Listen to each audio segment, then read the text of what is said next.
I want to thank the chairman for the hard and difficult work of putting together this budget resolution.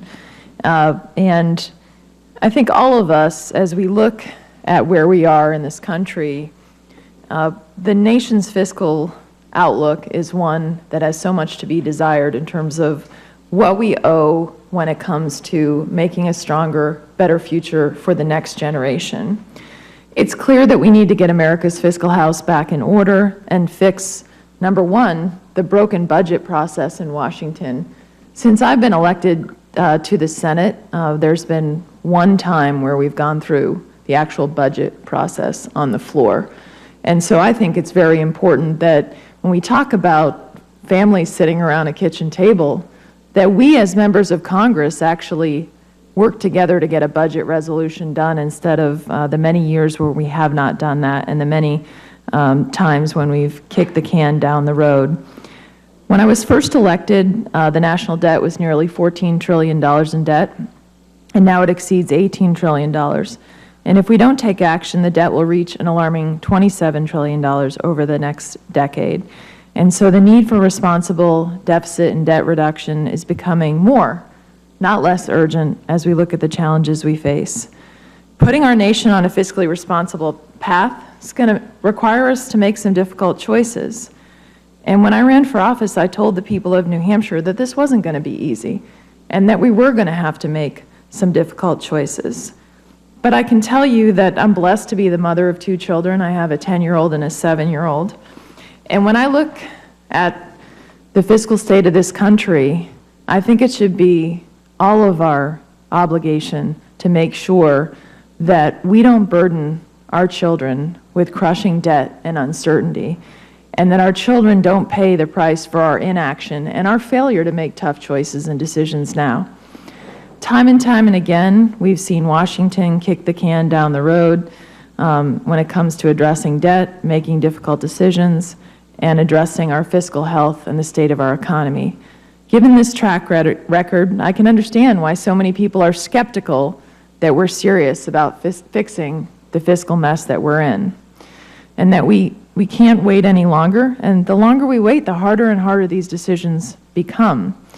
Yet often it seems that we collectively as a Congress keep burying our heads in the sand and passing the buck on the difficult decisions we hope others will make. Well, this budget, I can tell you, makes some hard choices. And I don't like everything in this budget. But I believe it's important that we move forward and try to make some difficult decisions to put together a fiscally responsible blueprint for the nation and begin to take the important steps it takes to addressing the $18 trillion in debt that we face. This framework balances the budget in 10 years with $3 billion of surplus in the 10th year. It provides our best opportunity to address so many problems that I hear from my constituents and concerns that I've heard about the President's health care law, the Affordable Care Act. This preserves retirement programs, doesn't raise taxes. By contrast, as we've heard today, the President's budget does not even attempt to address our looming fiscal crisis. It never balances, and if you look at OMB's budget tables, it raises taxes by almost $2 trillion to pay for new spending, and those new taxes, all they do is hurt our ability to grow and create new jobs. It would add $8.5 trillion to our already $18 trillion of debt over the next decade. And under his plan, I think one of the most shocking things as we think about the nation is a debtor just like we have to pay a mortgage. And under the President's plan, our country would spend more on interest on our national debt by 2021 than we would spend on defending the nation, the foremost responsibility we have to the American people.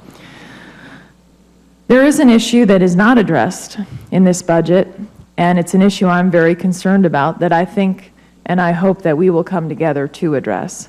Because as you look at what we are spending our federal dollars on and the pie, 2/3 of where we're spending our money is what's so-called mandatory spending. Part of it is important retirement programs that are not on a fiscally sustainable path. And in fact, if we continue as collectively not to take action to address the sustainability of these programs, we're going to be in a position where people who really need them in the future see unnecessary cuts, because today we wouldn't make the decisions that need to be made.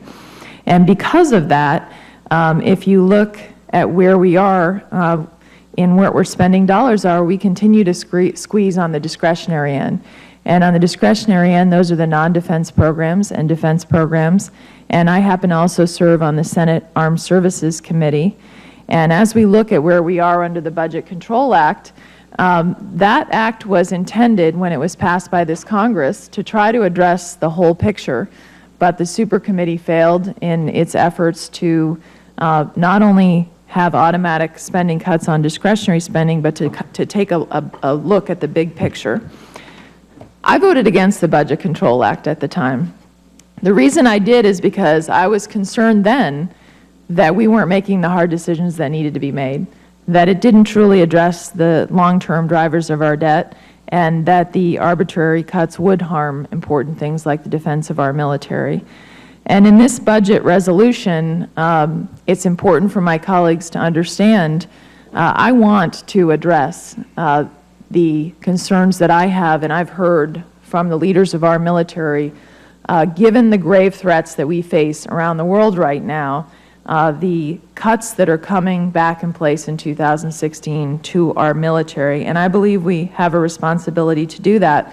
But that's not something that we're going to be able to fully address under a budget resolution, because in order to address it, we have to make changes to the Budget Control Act. That will require 60 votes to do that. It's not something that could be done in a budget resolution.